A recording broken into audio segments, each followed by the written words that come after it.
नमस्कार दर्शकों, आपके साथ मैं हूं विवेक शर्मा और आप देख रहे हैं उत्तर बंगाल एवं सिक्किम का 24/7 television news channel SK live. देश में कोरोना वायरस का नया रिकॉर्ड। पिछले 24 घंटे में सर्वाधिक 22,771 नए मामले सामने, 442 लोगों की हुई मौतें।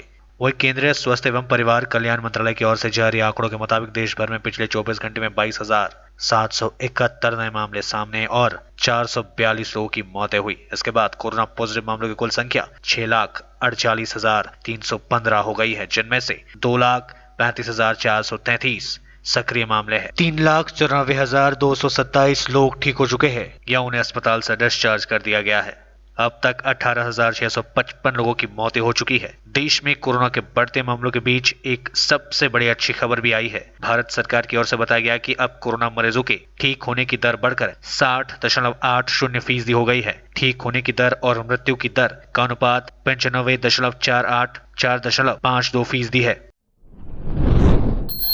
जलपाईगुड़ी में प्रेम में असफल युवक ने प्रेमिका के पूरे परिवार पर किया चाकू से हमला, गंभीर रूप में घायल। मां, बेटी और पिता को अस्पताल में कराया गया है भर्ती। जलपाईगुड़ी के शिल्पी समिति पाड़ा में उस समय उत्तेजना फैल गई जब सुनने में आया कि एक युवक ने पूरे परिवार पर चाकू से हमला कर दिया है। प्राप्त जानकारी के अनुसार एक युवक शेलपाड़ा निवासी एक शिक्षक के घर में आया और कॉलिंग बेल बजाया। शिक्षक ने जैसा ही दरवाजा खोला, युवक ने उस पर चाकू से हमला कर दिया। शिक्षक की चीख पुकार सुनकर उसकी बेटी दौड़ी आई तो युवक ने उस पर भी जोरदार प्रहार कर दिया। पिता और बेटी की आवाज सुनकर मां आई तो युवक ने उस पर भी चाकू से हमला कर दिया। पूरे परिवार की चीख पुकार सुनकर स्थानीय लोग एकत्रित हो गए और युवक को पकड़ लिया। इस घटना की सूचना पुलिस को दे दी गई और सूचना मिलते ही जलपाईगुड़ी कोतवाली थाने की पुलिस मौके पर पहुंची और मां, बेटी और पिता को जलपाईगुड़ी सुपर स्पेशलिटी अस्पताल में भर्ती कराया गया। पुलिस ने युवक को गिरफ्तार कर पूछताछ शुरू कर दिया है। स्थानीय सूत्रों से मिली जानकारी के अनुसार हमला करने वाला युवक पहले उस शिक्षक से प्राइवेट ट्यूशन पढ़ता था। उसने उसकी बेटी से प्रेम प्रस्ताव दिया था, लेकिन लड़की ने इनकार कर दिया। इसके बाद उसने पूरे परिवार पर चाकू से हमला कर दिया है। শিক্ষিত মেয়ে একজন স্যার, তার বউও স্কুল টিচার, আর সবাইকে এইভাবে মারলো। এটা একটা অবিশ্বাস্য ব্যাপার। পাড়ার মধ্যে রাত্রিবেলায় এসে চাকু দিয়ে মারছে। ঘটনাটা আমরা যা শুনছি তাতে গেট খোলার পর ওর তথাগত বাবুকে চাকু চালাছে। তারপরে তো মেয়ে বাড়ায় আসছে, মেয়েকে মারছে। তারপরে মেয়ের মা দৌড়ায় এসে চাকুটা দিয়ে এখানে ছুঁড়ে গেছে। देश के राष्ट्रपति रामनाथ कोविंद ने राष्ट्रपति भवन में धर्म चक्र दिवस का किया उद्घाटन। प्रधानमंत्री मोदी ने दिया शांति संदेश, कहा बुद्ध के आदर्शों में छिपा है मौजूदा चुनौतियों का समाधान। आज प्रधानमंत्री नरेंद्र मोदी ने आषाढ़ पूर्णिमा के मौके पर देश के नाम एक संबोधन दिया। पीएम मोदी ने एक वीडियो संदेश देकर भगवान बुद्ध की 8 शिक्षाओं का जिक्र किया। पीएम मोदी ने अपने शांति संदेश में भगवान बुद्ध से जुड़ी कई बातों का जिक्र किया। पीएम मोदी ने भगवान बुद्ध की शिक्षाओं और उनके द्वारा दिखाए गए 8 गुना पथ पर जोर देने के लिए इस अवसर पर एक वीडियो संबोधन दिया। इससे पहले राष्ट्रपति रामनाथ कोविंद ने राष्ट्रपति भवन में धर्म चक्र दिवस का उद्घाटन किया। पीएम नरेंद्र मोदी ने इस मौके पर कहा कि मैं आज आषाढ़ पूर्णिमा के अवसर पर सभी को अपनी शुभकामनाएं देता हूं। इसे गुरु पूर्णिमा के नाम से भी जाना जाता है। यह हमारे गुरुओं को याद करने का दिन है जिन्होंने हमें ज्ञान दिया। उस भावना से हमें भगवान बुद्ध को श्रद्धांजलि देते हुए पीएम मोदी ने कहा कि भगवान बुद्ध द्वारा दिखाया गया 8 मार्ग कई समाजों और राष्ट्रों के कल्याण के दिशा में रास्ता दिखाता है। यह करुणा और दया के महत्व पर प्रकाश डालता है। भगवान बुद्ध की शिक्षाएं विचार और क्रिया दोनों में सरलता लाती है। उत्तर बंगाल में हो रही भारी बारिश के कारण रायगंज के कई इलाके हुए जलमग्न। राहत शिविरों में पहुंचे लोगों को प्रशासन द्वारा की जा रही है मदद। गुरुवार से ही रुक रुक कर उत्तर बंगाल में भारी बारिश हो रही है। इससे कई इलाकों में बाढ़ जैसी स्थिति उत्पन्न हो गई है। रायगंज संलग्न इलाकों में और नगरपालिका के 12 नंबर वार्डों में जल जम गया है, जिससे लोगों को वहां से निकलकर राहत शिविरों में पहुंचाया जा रहा है। रायगंज में कुल 6 राहत शिविर लगाए गए हैं, जहां पर लोगों को ड्राई फ्रूट्स और पेयजल तृणमूल कांग्रेस संचालित नगरपालिका के द्वारा पहुंचाया जा रहा है। रायगंज नगरपालिका के चेयरमैन संदीप विश्वास ने बताया कि बारिश के कारण 12 वार्डों में जल जम गया है और उम्मीद है कि जब बारिश कम हो जाएगी तो जल निकाला जाएगा। उन्होंने कहा कि जब तक इन लोगों को राहत शिविरों में रखा गया है उन्हें हर संभव मदद की जा रही है। আমাদের অসুবিধা এটাই যে বাড়িতে জল ঢুকে গিয়ে আমরা থাকতে পারছি না, এর জন্য আমরা এই জায়গায় চলে আসছি। কোথা থেকে জল ঢুকলো? এটা মানে এই বৃষ্টির জল বলছে, অনেকে বলছে বন্যা, কিন্তু আমরা যা দেখছি ঘরে এতটা পরিমাণে জল। হ্যাঁ, তো বাচ্চা কাচ্চা নিয়ে থাকা যাবে না, দেখলাম এবার কোথাও যেতে হবে, তাই আমরা জায়গা না পেয়ে এখানে আসছি। আমাদের এটাই অসুবিধা যে কোনো লাইন টাইনেরও ব্যবস্থা নাই, আর একটু খাওয়া দাওয়ার কষ্ট হয়ে গেছে, কাজ কাম সেরকম নাই, এটাই আর কি। না, আমাদের তো এখনো কাউন্সিলরের কাছে যাইনি, আশা করি এদিকে জিনিসপত্র নিয়ে কেবল স্থায়ী হলাম। অতিরিক্ত বৃষ্টিপাতের জন্য এবং অনেক দিন আগে থেকেই বৃষ্টিপাতটা শুরু হয়েছে আপনারা জানেন, সেই জন্য কিছু কিছু ওয়ার্ডে কিছু কিছু জায়গা জলমগ্ন হয়েছে এবং সেই জল আশা করছি বৃষ্টি থেমে যাওয়ার সঙ্গে সঙ্গে 2-3 ঘন্টার মধ্যেই সেটা নেমে যাবে। নদীর জলস্তর অনেক বৃদ্ধি পেয়েছে, তো স্বভাবতই আমরা চিন্তিত আছি। নিচু জায়গায় যারা বাস করছেন বা জলস্তর বৃদ্ধি পাওয়ার কারণে যাদের বাড়িতে জল উঠে গেছে, তারা রায়গঞ্জে মূলত বাঁধে, রায়গঞ্জ কুলিক বাঁধে, এছাড়া রেল লাইনের ধার দিয়ে morning girls school, Binadevi GSFP school, Mohanbati high school, Parbati Debi বালিকা বিদ্যালয়, সুপার মার্কেট, বেনফিস ভবন, এগুলোতে আশ্রয় নিয়েছেন। মেইনলি কুলিক নদীর ধার দিয়ে যেগুলো ওয়ার্ড আছে 6, 7, 8, 16, 22, 27 বেশি, আর অত্যাধিক বৃষ্টিপাতের জন্য 4, 13, 12, 14, পার্টলি 23, পার্টলি 2 এই ওয়ার্ডগুলো এফেক্টেড আছে। আমাদের লাস্ট অ্যানালিসিস করে দেখার চেষ্টা করছি আমরা, আমাদের কর্মীরা এবং আমাদের মাননীয় কাউন্সিলরগণ, তারা প্রত্যেকেই জলমগ্ন এলাকাতে মানুষের সঙ্গে আছেন। এই রিপোর্টটা সন্ধ্যার মধ্যে চলে আসবে। नदी से अज्ञात शव बरामद। अलीपुरद्वार जिले के फालाकटा ब्लॉक के जटेश्वर 1 नंबर ग्राम पंचायत अंतर्गत बेनक कांडी गांव संलग्न काजली नदी में शुक्रवार को एक अज्ञात व्यक्ति का शव बरामद किए जाने की घटना को लेकर पूरे इलाके में सनसनी फैल गई। जानकारी के अनुसार शुक्रवार दोपहर को स्थानीय लोगों ने नदी में उस व्यक्ति का शव तैरते हुए देख जटेश्वर आउटपोस्ट की पुलिस को इसकी खबर दी।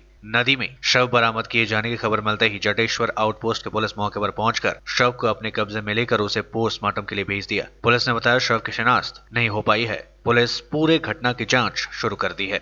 नदी में एक तो लास्ट बहते अगर आए के बास में हटिंग जाए तो उनके छुआ में देखलन आगे, देखे बाद में बड़का बन के खबर दें, खबर देख कर बाद में बड़का मन आए के भी देखलन, देखे बाद में पुलिस की जानकारी दें। एक तो पुलिस नहीं आए आए के यहाँ हटिंग जाए बास में लास्ट, तो वो लास्ट का लेकिन हम स्वाभाविक जगह जमा हुई देखो कि लास्ट वो के यहाँ हटिंग रही।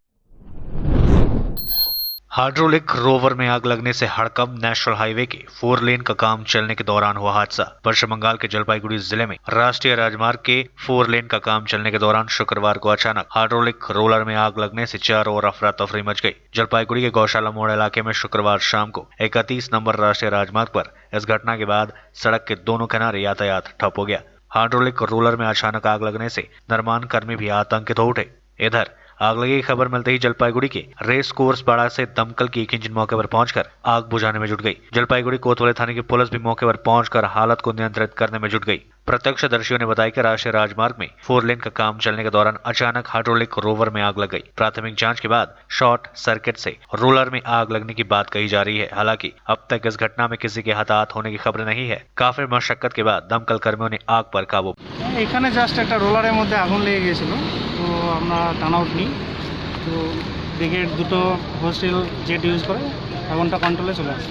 একটা ইঞ্জিনে এসেছিলো জাস্ট, মোটামুটি 8 ঘন্টার মধ্যে আগুনটা, তো শর্ট সার্কিট থেকে হতে পারে ব্যাটারি লাইনের, তো ব্যাটারি লাইন ডিসকানেক্ট করে দেওয়ার পর থেকে আগুনটা মোটামুটি।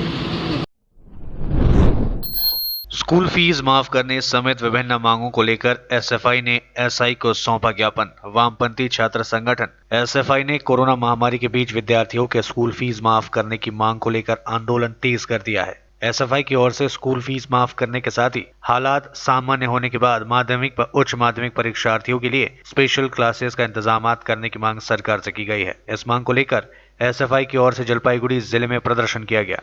इसके साथ ही संगठन की ओर से विद्यार्थियों को निःशुल्क मास्क एवं सैनिटाइजर प्रदान करने, प्रत्येक विद्यालय में संविधान के प्रस्तावना का पाठ अनिवार्य करने, सार्वजनिक परिवहन में विद्यार्थियों का किराया माफ करने समेत विभिन्न मांगों को लेकर जलपाईगुड़ी जिला विद्यालय परिदर्शक को एक ज्ञापन सौंपा गया। एसएफआई के जलपाईगुड़ी जिला सचिव प्रभाकर सरकार ने कहा कि हर साल माध्यमिक व उच्च माध्यमिक परीक्षाओं में जलपाईगुड़ी जिले का प्रदर्शन अन्य जिलों की तुलना में पीछे रहता है। उन्होंने कहा, जिले में गरीब लोगों की संख्या अधिक होने के कारण इस तरह के मामले सामने आते हैं। साथ ही उन्होंने इस वर्ष लॉकडाउन के कारण जिले में परीक्षार्थियों का प्रदर्शन और अधिक कमजोर रहने की आशंका जताई। इन्हीं सब कारणों से संगठन की ओर से हालात सामान्य होने पर माध्यमिक व उच्च माध्यमिक परीक्षार्थियों के लिए स्पेशल क्लासेस कराई जाने की मांग भी उठाई गई है। ভারতের ছাত্র ফেডারেশন পশ্চিমবঙ্গ রাজ্য কমিটির পক্ষ থেকে সমস্ত রাজ্যে জুড়েই মূলত দুটি দাবি নিয়েই আমাদের আজকে বিভিন্ন অফিস, সরকারি অফিস, ডিআই অফিসের সামনে বিক্ষোভ প্রদর্শন, ডেপুটেশন কর্মসূচি চলছে। আমাদের দাবি হলো মূলত এই শিক্ষাবর্ষে লকডাউনের কারণে ছাত্রছাত্রীরা অসুবিধা রয়েছে, সেই সমস্ত ছাত্রছাত্রীদের এই শিক্ষাবর্ষের ফি মুকুব যেমন করতে হবে, তেমনই আমাদের দাবি রয়েছে গণপরিবহন ব্যবস্থায় ছাত্রছাত্রীদের থেকে হাফ ভাড়াও নিতে হবে। এই সমস্ত দাবি নিয়েই আজকে আমরা ডিআইবির সামনে বিক্ষোভ করছি এবং ডেপুটেশন প্রদান করছি। প্রভাকর সরকার, এসএফআই জলপাইগুড়ি জেলা कमेटी संपादक। लेते ही थोड़ा सा ब्रेक, फिर मिलेंगे ब्रेक के बाद। कक्षा 10वीं और 12वीं के बच्चों के लिए है सुनहरा मौका। 10वीं के बच्चों के लिए है पैरामेडिकल कोर्स और 12वीं के लिए है मेडिकल कोर्स। किफायती फीस व बैंक की सुविधा के साथ विभिन्न डिग्री, डिप्लोमा है उपलब्ध।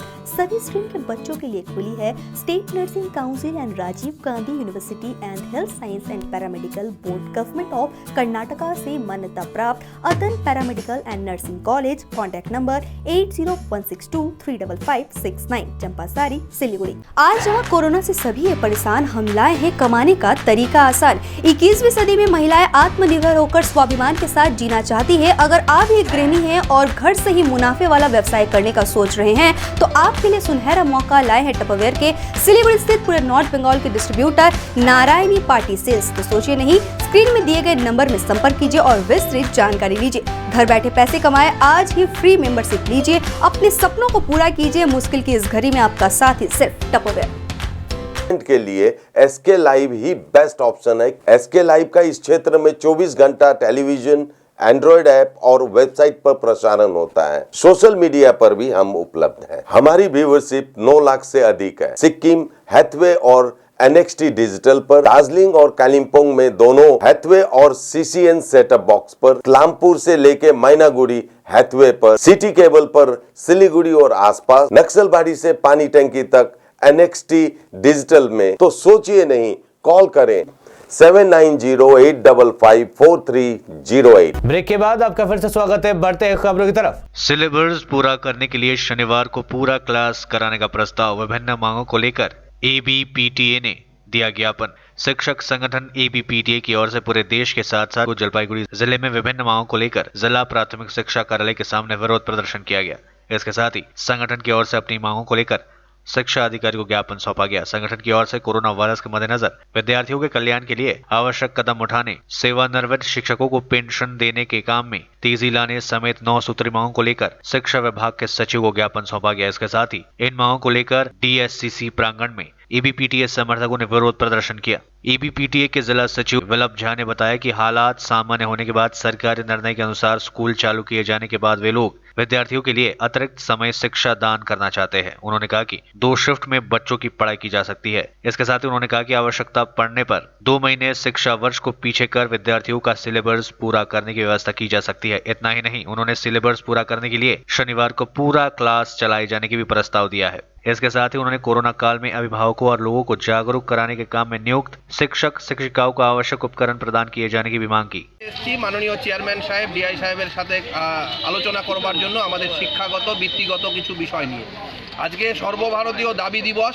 আমরা সারা ভারতবর্ষব্যাপী আমাদের যে লড়াই চলছে, আরও বেশি টেস্ট করা, আরও বেশি হচ্ছে যে স্বাস্থ্যকর্মীদের সুরক্ষা সহ টেস্টের ব্যবস্থা করা এবং টেস্ট করে হচ্ছে যে যারা আক্রান্ত তাদের আইডেন্টিফাই করে তাদের ট্রিটমেন্টের ব্যবস্থা করা, যারা আয়কর দেন না সেরকম পরিবারকে মাসে 7,500 টাকা করে দেওয়া এবং হচ্ছে যে সবাইকে কার্ড, নতুন পুরনো যাই কার্ড থাক না কেন সবাইকে রেশনের ব্যবস্থা করা এবং শিক্ষা সবার জন্য শিক্ষা, যে শুধু অনলাইনে অল্প কিছু ছেলেমেয়ে নয়, সবার জন্য যে শিক্ষার ব্যবস্থা করা যায় সেই দাবিগুলোর সাথে আমাদের নিজস্ব কিছু বৃত্তিগত এবং শিক্ষাগত দাবি যে প্রস্তাব আমরা এর আগেও দিয়েছি, সেই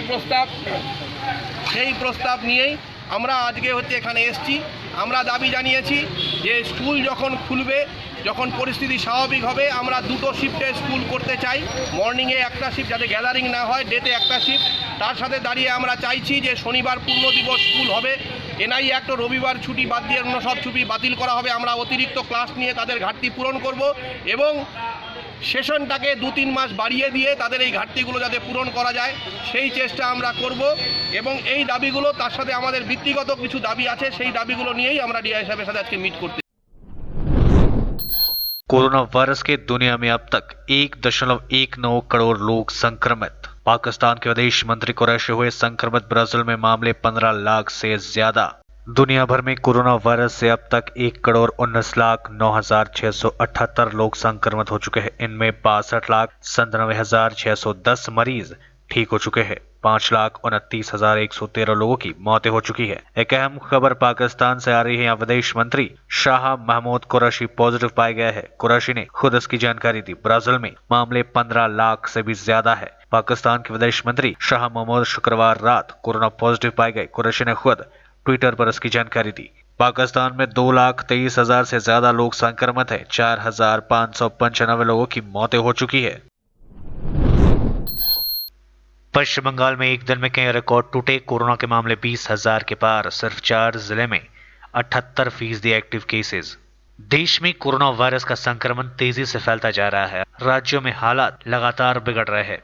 पश्चिम बंगाल में भी कोरोना के मामले 20,000 को पार कर गया है। शुक्रवार को बंगाल में एक दिन में सबसे ज्यादा 669 नए मामले सामने आए। इसके बाद प्रदेश में कुल कोरोना संक्रमितों का आंकड़ा 20,488 पर पहुंच गया है। पिछले 24 घंटे में राज्य में मौतों का रिकॉर्ड भी टूटा है। प्रदेश में एक दिन में सबसे ज्यादा 18 मौतें दर्ज की गई। इनमें से अधिक 8 लोगों की मौतें कोलकाता में हुई। वहीं हावड़ा और उत्तर 24 परगना में 3-3, दक्षिण 24 परगना में 2, जबकि मालदा और हुगली में 1-1 मौतें दर्ज की गई। बंगाल में कोरोना से अब तक 717 लोगों की मौतें हो चुकी है। पश्चिम बंगाल में फिलहाल 6,200 एक्टिव केसेज है। राज्य में पिछले 24 घंटे में 534 लोग स्वस्थ हुए हैं। यानी शुक्रवार तक प्रदेश में कुल 13,571 लोग कोरोना को मात देने में कामयाब बने। राज्य में रिकवरी दर 66.23% पर पहुंच चुका है। शुक्रवार को राज्य में रिकॉर्ड सैंपल भी टेस्ट किए गए। एक दिन में 11,053 सैंपलों की जांच की गई। भारत विरोधी बयान देने वाले नेपाल के प्रधानमंत्री की जा सकती है कुर्सी। कम्युनिस्ट पार्टी ने बुलाई है अहम बैठक। नेपाल की सत्तारूढ़ कम्युनिस्ट पार्टी की स्थायी समिति की आज अहम बैठक होने जा रही है। इस बैठक में नेपाल के प्रधानमंत्री केपी शर्मा ओली के भविष्य पर निर्णय लिया जाएगा। पार्टी सूत्रों ने यह जानकारी दी है। भारत विरोधी टिप्पणी करने को लेकर प्रधानमंत्री पद से ओली के इस्तीफे की बढ़ती मांग के मद्देनजर यह बैठक हो रही है। खबर प्रकाशित हुई है कि ओली और एनसीपी के कार्यकारी अध्यक्ष पुष्प कमल दाहाल प्रचंड ने शुक्रवार को प्रधानमंत्री आवास में बैठक की। मीडिया में आई खबरों में कहा गया है कि 3 घंटे तक चली बैठक में दोनों शीर्ष नेताओं के बीच विश्वास बहाल करने के लिए हुई। ओली के साथ बैठक के बाद प्रचंड ने नेपाल के राष्ट्रपति विद्यादेवी भंडारी से भी मुलाकात की। पश्चिम बंगाल में दुर्गा पूजा का 3,000 करोड़ का कारोबार करने वाला बाजार 25% पर सिमट जाएगा। 8 महीने पहले शुरू होती थी तैयारी, अब तक छाया हुआ है सिर्फ सन्नाटा। कोलकाता की दुर्गा पूजा दुनिया भर में प्रसिद्ध है। अमूमन यहाँ पूजा की तैयारियां 6-7 महीने पहले शुरू हो जाती है। सरस्वती पूजा के बाद से ही यहाँ तैयारियां शुरू की जाती है। लेकिन इस बार चौतरफा सन्नाटा पसरा है। पूजा समितियों के लोग बस एक ही बात कहते हैं, अक्टूबर में पूजा तो होगी, लेकिन स्वरूप क्या और कैसा होगा हम बता नहीं सकते। बस इतना ही कह सकते हैं कि पहले जैसी भव्यता इस बार नहीं रहेंगी। कारण है corona virus. Confederation of West Bengal trade association के अध्यक्ष सुशील पोद्दार कहते हैं कि बंगाल में दुर्गा पूजा के दौरान लगभग 3,000 करोड़ रुपए का कारोबार होता था। इनमें पूजा पांडल के निर्माण से लेकर बाजार में खरीदारी शामिल है। लेकिन कोरोना वायरस के कारण सुस्त अर्थव्यवस्था और बाजार की स्थिति को देखते हुए यह कारोबार 20 से 25% तक सिमट जाने की संभावनाएं है। आज लोगों के पास खर्च करने के पैसे नहीं है, सोशल डिस्टेंसिंग का पालन करना है। ऐसी स्थिति में बहुत कम ही उम्मीद है कि पहले की तरह भव्यता से पूजा दिखेगी। यदि पूजा के आयोजन पूर्व की तरह नहीं होंगे तो कारोबार भी पहले की तरह नहीं होगा। पूरी जगन्नाथ मंदिर में 12 दिन बाद आज फिर प्रवेश करेंगे भगवान जगन्नाथ। रथों को तोड़कर उनकी लकड़ियां जलाई जाएंगी मंदिर के रसोई के चूल्हे में। पुरी में 1 जुलाई को खत्म हुई रथ यात्रा के बाद अब भगवान जगन्नाथ शनिवार को मुख्य मंदिर में आएंगे। गुड़ीचा मंदिर से लौटने के बाद से ही भगवान अभी तक मंदिर के बाहर ही रथ पर विराजित है। शनिवार शाम 5 बजे उन्हें रथ से उतारकर मंदिर में लाया जाएगा। इसके बाद तीनों रथों को तोड़ दिया जाएगा। इनके लकड़ियों को भगवान की रसोई में साल भर तक ईंधन के रूप में इस्तेमाल किया जाएगा। रथ यात्रा लौटने के बाद भी 3 दिन भगवान को मंदिर के बाहर ही रखा जाता है। यहाँ कई तरह की परंपराएं होती है। शनिवार शाम को भगवान को रथ से उतारकर मंदिर के भीतर रत्न सिंहासन तक लाया जाता है। यहाँ भगवान जगन्नाथ और लक्ष्मी के विवाह की परंपराएं पूरी होगी। इसके बाद फिर भगवान को गर्भगृह में स्थापित कर दिया जाएगा। आज के लिए बस इतना ही और मुझे दीजिए इजाजत और देखते रहिए SK लाइव, आपका समय आपकी खबर। धन्यवाद।